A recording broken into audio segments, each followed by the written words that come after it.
Views and opinions expressed within the following program are solely those of the individual. These views and opinions do not necessarily represent those of Shaw TV.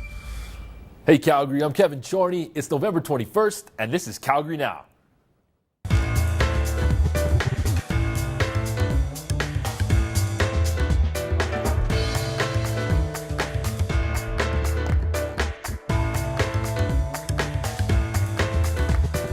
The world is filled with inequality, not the least of which is poverty, famine, and war suffered by many people living in third world countries. A lot of time and money is devoted to international aid and development to assist countries to rise above these challenges and succeed economically. There are a plethora of aid organizations, whether they are associated with governments, multinational aid agencies, or NGOs. Funding comes in many forms: governmental aid, corporate funding, or individual donations from everyday citizens.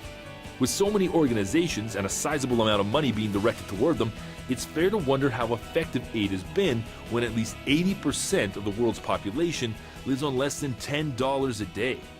In recent years, there has been a rise in grassroots organizations that work directly with aid recipients to create substantial development, leaving ideology and politics at home and putting the emphasis on empowerment, self-reliance, and the creation of wealth. Is it time for the traditional forms of aid and aid funding to be revamped in favor of more direct aid? Canadians are generous by nature. Annually, financial donations made to charitable or nonprofit organizations stand at about $10 billion. A huge number, and clearly, Calgary is a significant contributor. We're a city of opportunity and, as such, generosity. With Christmas right around the corner, Calgarians will once again dig deep to help those in need, not only in our own backyard, but in developing and war-torn nations worldwide. Whereas it's relatively easy to keep tabs on money and goods donated to local charities, this isn't always the case when donating to multinational aid organizations. In some cases, only a fraction of money donated is actually reaching the intended people in need.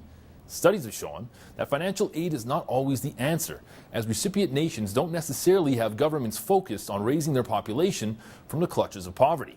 That doesn't mean we should stop giving, but it does mean we should perhaps reevaluate just how we're contributing.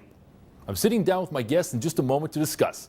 Get at us on Twitter at Calgary Now Show and give us your 2 cents. To get the ball rolling, let's check in with the rant back. I think aid agencies in Calgary and in the world in general have a giant task ahead of them, and where do you start really? There are some good programs that have come out of it, like the micro grant and micro loan programs, where you donate a bit of money and they lend that money out with very, very low interest rates, and then the expectation is when you pay it back you get a larger loan to help people out.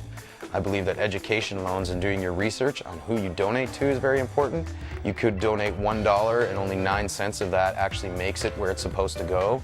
The rest is up to salaries and people that actually work there. So in conclusion, just do your research and maybe you'll find a charity that's donating the right amount of money for you and the right cause for you. Hey Calgary, thanks for joining us. Tonight we have Sarosh Rizvi, Executive Director of Cleos Microfinancing Group, and Alice Nelson, a clown with Clowns Without Borders South Africa. Guys, thanks for being here. Alice, real quick, a clown. Yeah. So what's your role then with Clowns Without Borders? My role, it changes every time, like every expedition. This past time I directed the shows that the clowns toured to townships and villages in South Africa. So I got to direct it and then tour with the clowns. Real cool. And we're going to get into it. I want to learn more about it.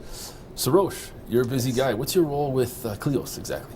With Cleos, I'm the executive director. I founded the organization with a friend of mine who's out in Vancouver a couple years ago. And right now it's all volunteer run, but I'm the executive director of Cleos Microfinance Group in Canada, which now has a subsidiary, Cleos Uganda, working in northern Uganda in the microloan, among some other areas as well. So you're making strides. Making strides. That's great to hear. So guys, to start us off, are Calgarians a generous people? In my experience, yeah, very much so. We're a very new organization, founded just a couple years ago, functional for the last 2 years now, and we have went primarily on individual funds, very little corporate money. Involved, but we've had very positive reviews and very positive experiences working with the community in terms of funders, in terms of people attending our fundraisers and that. So I would say, yeah, very much so. That's great. Yeah, I'm not surprised, to be honest. Would you say the same thing? Big time. My expeditions have to all be funded through donations. And I remember my second expedition in 2007, I raised enough funds to fund the whole thing, like for Personally? myself and 3 other clowns. Wow. Like there were just so many donations out of Calgary because I did fundraisers and just like personal donations, and Rotary clubs and Shriners, like they all came out and just funded an entire expedition. Yeah, That's it was incredible. awesome. That's awesome. Yeah. That's great to hear. Yeah, makes you happy. So Sarosh, Cleo's microfinancing group, Yeah. essentially, it empowers people to kind of help them take themselves out of poverty. Exactly. From start to finish, can you explain to me how the whole process works? Well, it's actually really simple. It's kind of a strange concept once you wrap your head around it, but it's really simple. It's where we're working in northern Uganda right now. People come to us, and we work primarily with women, not exclusively, but primarily with women, and they come to us with business ideas, and these are very simple business ideas. Some people might have a roadside tea stand or selling fruits and vegetables. Maybe they're farmers. Yeah. Maybe they're selling secondhand clothing. And what we do, and what I've envisioned the role of Cleos is, we're just a catalyst. What we give them is opportunity that they don't have. They have the skills and they have the ability. And realistically, coming from where they come from, if they didn't have those skills, they wouldn't have made it this far. All we're giving them is the opportunity to take those skills and do a little bit more with them. So I personally don't believe in just giving money away. I would much rather work in terms of giving a loan, because it doesn't take away someone's self-sufficiency and that drive they have. What I've noticed in spending a fair bit of time in Uganda and just traveling in third world countries in general is the one thing that these people have going for them. They might be in bad political situations, bad climates, bad everything, but they have this work ethic and this drive that's great. And I don't want programming to come in from the outside that takes that away. So basically they come to us with these ideas, and if it's a sustainable idea and it makes sense, we loan them money. Yeah. It's comparatively, for our economy, it's very small amounts of money. I think last year our average loan was less than $100. How far does that go in Uganda? We give out 1-year loans, and what people have been able to do with those loans of $60, $80, $100 has been tremendous. Last year we operated just as a pilot program, but of everyone we worked with, all but one of the clients who didn't have enough money to send their kids to school, and this is basic primary, secondary school, was able to now have enough money just from this 1 year of loans and the extra income they earned to send those kids to school. So even in this very short term, we've seen really positive impact.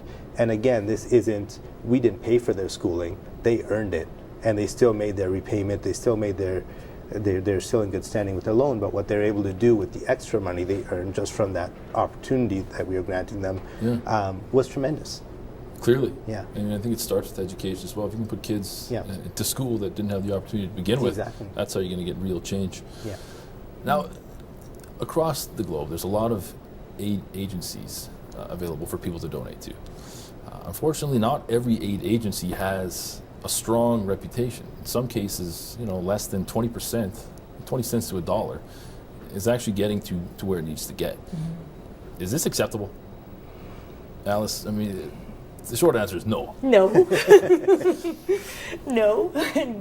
And my question is, why is it not getting there? Yeah, absolutely. So, yeah. Clowns Without Borders, rather than throwing money at people, you create smiles, which is a really cool concept. How does that all work out? Well, it's really to bring psychosocial relief to these areas that have been affected by, because I primarily work with the South Africa Clowns Without Borders, but there's chapters all over the world.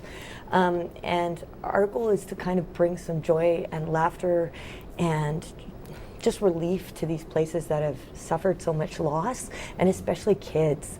And just some of these areas the kids can't be kids anymore, right? They're now heads of their households. They're looking after their brothers and sisters. So our job is to join like a community-based organization, and we'll do like residencies with the kids while we're there touring shows, so that the kids can play again and be kids and have fun and smile and forget that they've lost their parents at home or their brothers and sisters. So Yeah, we really believe that that